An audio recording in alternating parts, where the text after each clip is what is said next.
Assalomu alaykum hurmatli tinglovchilar. Men Davidov Yunus Jumayevich, O'zbek tili va adabiyoti kafedrasi o'qituvchisi. Sizlar bilan hozirgi o'zbek adabiy tili fanidan olmosh va uning umumiy grammatik ma'nosi mavzusini ko'rib o'tamiz. Bugungi mavzumizning rejasi birinchisi demak olmosh va uning umumiy grammatik ma'nosi, ikkinchisi olmoshning lug'aviy ma'noviy guruhlari, uchinchisi olmoshning tuzilishiga ko'ra turlari. Hurmatli tinglovchilar, olmosh barcha mustaqil so'z turkumlari, barcha oraliqdagi va yordamchi so'z turkumlari o'rnida qo'llana oladigan, ularga ishora qiladigan, bundan tashqari so'z birikmasi va gap o'rnida qo'llana oladigan eng faol so'z turkumlaridan biridir. Olmosh so'zi almashmoq fe'lidan yuzaga kelgan va o'z nomiga mos holatda barcha til birliklari bilan almasha olish xususiyatiga ega bo'lgan eng faol so'z turkumi hisoblanadi. Ayrim darslik va qo'llanmalarda olmosh od, sifat, songa ishora qiladi deb keltirilgan va nihoyatda bu olmoshning vazifasi chegaralab ko'rsatilgan hisoblanadi. Aslida olmosh barcha mustaqil so'z turkumlari, yordamchi so'z turkumlari va oraliqdagi so'z turkumlari o'rnida, so'z birikmasi va gap o'rnida bemalol qo'llana oladigan, hattoki butun bir matnga ishora qilib, butun bir matnni o'rnida qo'llana oladigan eng faol turkum hisoblanadi. Uning qaysi turkum o'rnida qo'llanilayotganligi matndan aniqlanib turadi. Ya'ni oldingi gapdagi so'zning o'rnida qo'llangan bo'ladi va o'sha oldingi gapdagi yoki oldingi qismdagi birlikka qarab olmoshning qaysi turkum o'rnida qo'llanayotganligini aniqlasak bo'ladi. Masalan, kitob bilim manbai, undan ko'p hikmat topasiz. Ushbu gapda undan olmoshi kitob o'rnida qo'llanyapti va buning kitob o'rnida qo'llanishining aniqlashning oson yo'li olmoshni gap tarkibidan olishimiz. Ya'ni kitob bilim manbai, undan oldik, kitobdan ko'p hikmat o'rganasiz. Demak, bu gapda olmosh ot o'rnida qo'llangan. Men 10 ta kitob sotib oldim, sen ham shuncha kitob ol. Ushbu gapda olmosh 10 ta son o'rnida qo'llangan, demak son o'rnida qo'llanishi ham mumkin. Yoki qiziqarli kitob o'qiyapman, sen ham shunday kitoblardan o'qib tur. Demak, bu gapda shunday so'zni yoki shunaqa so'zni qo'yib, agar buni gap tarkibidan oladigan bo'lsak, qiziqarli degan sifat kelib uning joyiga o'rnashadi. Demak, bu gapda olmosh sifat o'rnida qo'llangan. Umuman olmosh barcha mustaqil so'z turkumlari o'rnida qo'llanish xususiyatiga ega. Gap o'rnida qo'llana oladi dedik. Maqsadim shuki, jahonda tinchlik bo'lsin. Biz bu gapdagi shuki olmoshni tushirsak, uning joyiga butun bir ergash gap kelib o'rnashadi. Maqsadim jahonda tinchlik bo'lsin. Kim ko'p o'qisa, u ko'p biladi. Ko'p o'qigan ko'p biladi. Demak, kuzatganingizdek, ergashgan qo'shma gaplarning ayrim turlarida olmosh juda faol gapga ishora qilayotgan yoki gap o'rnida qo'llanayotgan bo'ladi. Demak, olmosh barcha til birliklari o'rnida qo'llana oladi desak noto'g'ri bo'lmaydi. Arab tilshunosligida olmoshlar alohida so'z turkumi sifatida berilmagan va har bir so'z turkumining ichida zamirlar nomi ostida, ya'ni yashirin ma'noli so'z zamirlar nomi ostida yuritiladi. Ya'ni aniq otlar va zamir otlar, aniq sifatlar va zamir sifatlar, aniq sonlar va zamir sonlar kabi har birining ichida beriladi. Agar otning o'zi bo'ladigan bo'lsa aniq ot, agar u olmosh ot o'rnida qo'llanayotgan bo'lsa yashirin ma'noli ot yoki zamirlar deb yuritiladi.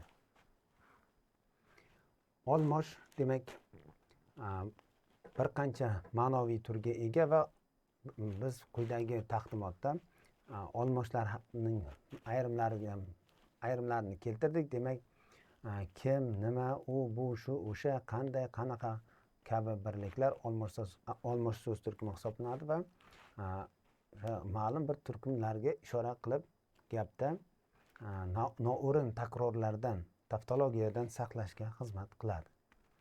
Hurmatli tinglovchilar, olmoshning qaysi turkum o'rinda qo'llanayotganligini demak biz matndan bilib olamiz va yana shunga e'tibor qaratishimiz kerakki, olmosh qaysi turkum o'rinda qo'llangan bo'lsa, o'sha turkumning sintaktik vazifasini bajarishga xizmat qiladi.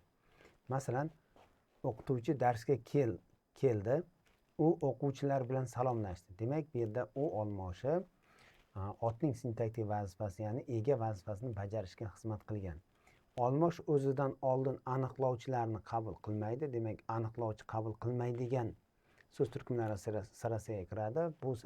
Bu safga albatta biz sifatni keltirishimiz mumkin va albatta sonni keltirishimiz mumkin. Demak, son, sifat va olmosh o'zidan oldin aniqlovchini qabul qilmaydi. Aniqlovchi vazifasini bajarib kelishi mumkin. Demak, biror so'zga qo'shilib aniqlovchi bo'ladi, lekin o'zidan oldin aniqlovchini qabul qilmaydi, ya'ni aniqlanish vazifasida kelmaydigan turkumlardan biri hisoblanadi. Olmoshlar ma'nosiga ko'ra 7 turga bo'linadi va ulardan birinchisi kishilik olmosh. Kishilik olmosh, demak, bu shaxsni bildiruvchi olmoshlar hisoblanadi. Demak, hurmatli tinglovchilar, e'tibor qaratishimiz kerak va shaxsga ishora qiladigan olmoshlar hisoblanadi. Demak, ot o'rnida qo'llaniladi. Kishilik olmoshlari 3 ta shaxsda o'zgaradi. Men, sen, u, biz, siz, ular. Demak, men, sen, u birlikdagi kishilik olmoshlari, biz, siz, ular ko'plikdagi kishilik olmoshlari hisoblanadi. Ko'plikdagi kishilik olmoshlardan har uchalasi birlik ma'nosida qo'llanishi mumkin. Demak, e'tiborimizni qaratamiz. Biz, siz, ular har uchalasi birlik ma'nosida qo'llana oladi. Masalan, biz bu vazifani bajardik. Demak, men o'rnida ishlatiladi yoki ilmiy uslubda o'sha maqola bo'lsin yoki monografiya, dissertatsiya bo'lsin, demak, men olmoshni ishlatish uslubiy xatolik hisoblanadi. Demak, o'zi bajargani albatta, lekin men o'rnida biz beradi. Ya'ni biz bu ishimizda sifat darajalarini tahlil qildik. Demak, bunda ham kamtarlik, o'zini ta'kidlamaslik kabi ma'nolarni ifodalashga xizmat qiladi. Ikkinchi va uchinchi shaxs ko'plikdagi kishilik olmoshlari siz va ular birlikda qo'llanganda hurmat ma'nosini ifodalaydi. Siz vazifani bajardingizmi? Demak, yakka shaxsga ishora qilganda, bir kishiga murojaat qilganimizda hurmat ma'nosini ifodalaydi va juda ham faol ravishda bu o'sha birlikda qo'llaniladigan olmosh hisoblanadi. Biz bir kishiga hurmat ma'nosida sizni qo'lladikmi? Demak, shu o'rinda albatta u o'sha sinonimiyani yuzaga keltirayotgan hisoblanadi. Ular olmoshi ham birlikda qo'llanganda hurmat ma'nosini ifodalashga xizmat qiladi. Ular ishdalar. Demak, dadang qayerda degan savolda ular ishdalar. Demak, u ishda emas, ular ishda. Bunda ham demak, uchinchi shaxs ko'plikdagi kishilik olmoshi uchinchi shaxs birlik o'rnida qo'llanishga xizmat qilgan. Hurmatli tinglovchilar, uchinchi shaxs birlikdagi kishilik olmoshi u olmoshi ko'rsatish olmoshi bo'lgan u bilan shakldosh. Buni qanday farqlash mumkin? Va buni farqlash juda ham oson. Kishilik olmoshi kim so'roviga javob bo'ladi va albatta shaxsni, ya'ni kishini ifodalashga xizmat qiladi. Insonni ifodalashga xizmat qiladi. Ko'rsatish olmoshi esa qaysi so'rovga javob bo'ladi yoki ba'zidan nima so'rovga javob bo'lishi mumkin. Har ikkala holatda ham demak u narsani bildirishga xizmat qiladi. Kitob bilim manbai, u bizga ko'p narsalarni o'rgatadi. Demak, bunda u kishilik emas, chunki kitobga ishora qilyapti. Demak, ko'rsatish olmoshi hisoblanadi. Alisher mening yaqin do'stim. U bilan bolalikdan o'sganmiz bo'ladigan bo'lsa, demak, bu yerda u olmoshi kim bilan so'rovga javob bo'lyapti? Umuman shaxsni ifodalashga xizmat qilyapti. Bunday ko'rsatish olmoshi hisoblanadi. Navbatdagi olmosh turi ko'rsatish olmoshi. U, bu, shu, o'sha, ana, mana, ana shu, mana bu kabi olmoshlar ko'rsatish olmoshlari hisoblanadi. Ko'rsatish olmoshlari olmoshning ma'no turlari ichida eng faoli. Demak, o'zi turkumlar ichida eng faol, ko'proq qo'llaniladigan turkum bu olmosh bo'ladigan bo'lsa, barchasi o'rnida qo'llana oladigan turkum olmosh bo'lsa, olmoshning ma'nosiga ko'ra turlarning ichida eng faoli bu ko'rsatish olmoshi hisoblanadi va o'sha gap yoki so'z birikmasi barcha mustaqil so'z turkumlariga ishora qila oladi. Masalan, kishilik olmosh bilan solishtiradigan bo'lsak, kishilik olmosh faqat ot o'rnida qo'llanadi. Ko'rsatish olmoshi esa barcha mustaqil so'z turkumlari o'rnida qo'llana oladi. Ko'rsatish olmoshlariga egalik, kelishik, dek, day, cha qo'shimchalar, aqa qo'shimchalari qo'shganimizda fonetik hodisaga uchrashi mumkin. Bunaqa, shunaqa, bunday, shunday. Lekin bu ham uning ko'rsatish olmoshi ekanligini o'zgartira olmaydi. Albatta, buni ham ko'rsatish olmoshlari deb olishimiz kerak. Navbatdagi olmosh turi bu o'zlik olmoshi. O'zlik olmoshi faqat bittagina o'z so'zidan yuzaga keladi. Demak, masalan, o'zim har joydaman, ko'nglim sandadir. Demak, bunda o'zlik olmosh ishtirok etyapti va albatta buni biz ayrim o'zlik olmoshga o'xshash bo'lgan turkumlardan farqlashimiz kerak yoki o'zlik olmoshdan yasalgan boshqa turkumlardan ajratib olishimiz kerak. Asosiga qarab chalg'ib qolmasligimiz shart. Masalan, o'zicha gapirdi. Bu endi olmosh emas, ravish, chunki cha qo'shimchasi bilan ravish yasalgan. Yoki o'zligini angladi. Albatta endi bu endi o'zlik olmoshdan yasalgan ot hisoblanadi va buni ham biz o'zlik olmosh deya olmaymiz. O'zlik olmoshi barcha shaxsdagi kishilik olmoshlari bilan sinonim bo'la oladi. Masalan, men, o'zim, sen, o'zing, u, o'zi, biz, o'zimiz, siz, o'zingiz, ular, o'zlari kabi. Agar har ikkalasi birga qo'llanganda albatta ta'kid ma'nosini ifodalaydi. Mening o'zim bajaraman yoki sening o'zing vazifani bajar. Demak, bunda har ikkalasi birga qo'llanganda ta'kid ma'nosini ifodalaydi va o'zlik olmosh ham ot o'rnida qo'llanuvchi olmosh hisoblanadi. Navbatdagi olmosh turi belgilash olmoshi. Belgilash olmoshi har so'zi va unga so'roq olmoshni qo'shish orqali yuzaga keladi. Har kim, har nima, har qancha. Bundan tashqari ayrim va ba'zi so'zlar ham belgilash olmoshi hisoblanib, bular to'pdan ajratilganlik ma'nosini ifodalaydi.